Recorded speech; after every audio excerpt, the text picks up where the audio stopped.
şagirdlərimiz, gənc nəslimiz nə qədər bacarıqlı, istedadlı və yaradıcıdır. Və son unutmayaq, təsirimizi aparıcısı ayana təşəkkürümüzü bildiririk. İnamlı və dərli çıxışına görə.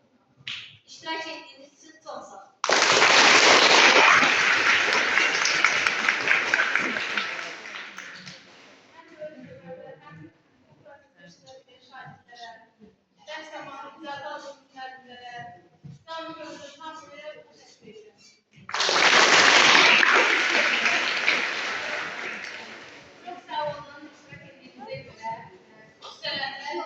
Ayağına, bütün şahitlerimize çok sağ olun diyelim.